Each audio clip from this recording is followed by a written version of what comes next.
Helpotuksen kyynelet. Ihan eka mennään lämpimät ja kylmät. Mikä ero? Mikä niin, kyllä. Wow, kyllä kylmyys selkeästi on. Se on kevät. Tää on kevät. Joo. Ja sitten kesällä meillä on kylmät ja tämmöiset savuset. Molemmat on vaaleita sävymaailmoiltaan, mutta toinen on savunen, toinen on kirkas, toinen on kylmä, toinen on lämmin. Totta. Joo. Sieltä me löydettiin. Niin, silleen tadaa. Wow. Pehmeys pukee sua. Tää on just se, että meikillä voi feikata. Ja vähän joutuukin. Niin, jopa. kyllä. Ja lämpimiä meidän ei ihan hirveänä tarvitse katsoa.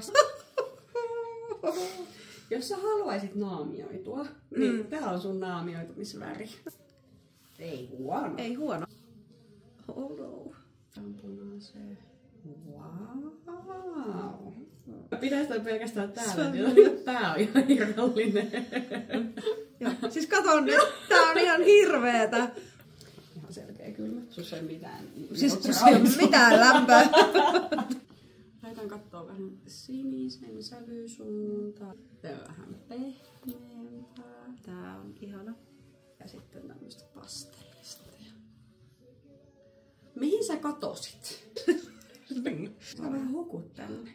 Nyt meillä on niinku kasvojen muodot ja semmoinen niinku tasapaino. Kyllä. Meidän päät harkkuun. Tää toimii kans Tää tosi on kivasti. Joo. Molemmat toimii ihan superhyvin.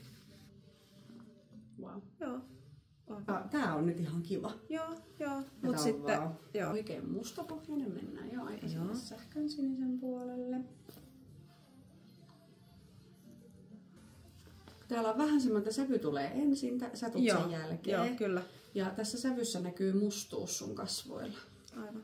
Viileän talven sävyissä siellä on musta pohjalla. Joo. Kesällä meillä on kuitenkin vielä harmaa. Se on pikkusen pehmeä, vähän himmeämpi. Se ei ole niin voimakas.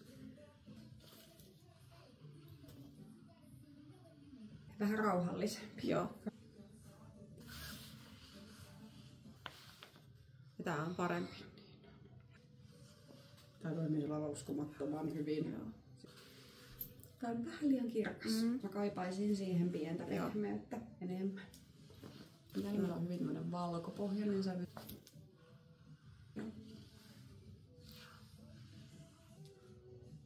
Tää on alempi. Täyteläisempi. On. Tääkin on liian vaalea. Joo. Sun ihossa on niin semmoista niinku pehmeyttä. Kyllä. Niin siellä täytyy olla myös pehmeät sävyt. Mennään taas vähän talvea kohti.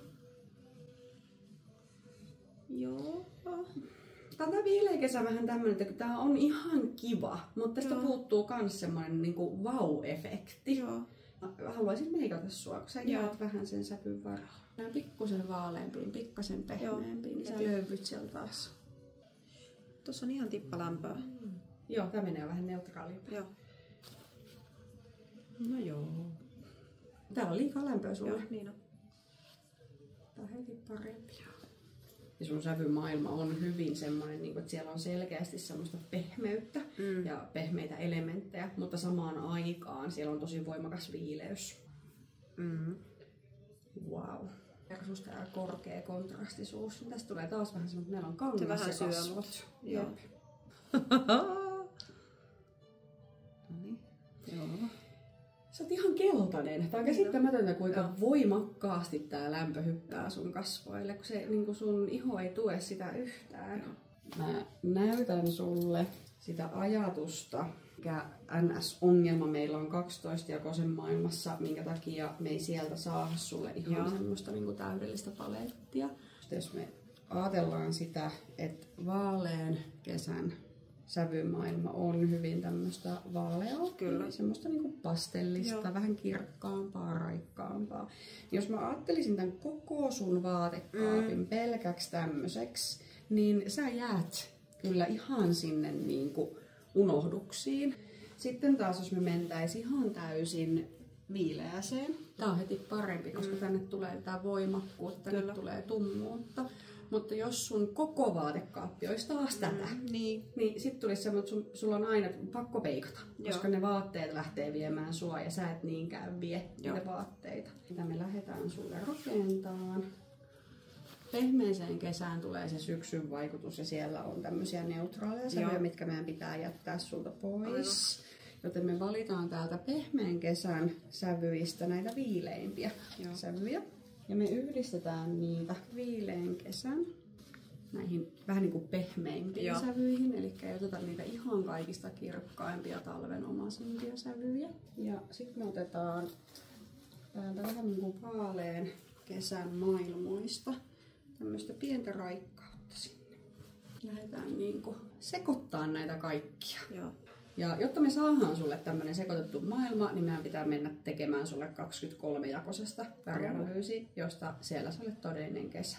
Siellä se on hyvin tämmönen niinku tasaisesti vaalea, tasaisesti viileä, tasaisesti pehmeä, mutta ei ihan niin pehmeä ja savunen kuin että meillä olisi pelkästään nää. Me saadaan sinne vähän enemmän kulkusuuntia, mihin me voidaan mennä. Pikkusen pehmennetty valkoinen. En valitsisi keltaista. Se voi olla pikkusen punertava, vähän sinertävä, vähän harmahtava. Puhasvalkoinen on vähän kova. No joo, yllättäen. Joo. Sinipohjaisia harmaita. Ja graffitiharmaa on sun uusi musta.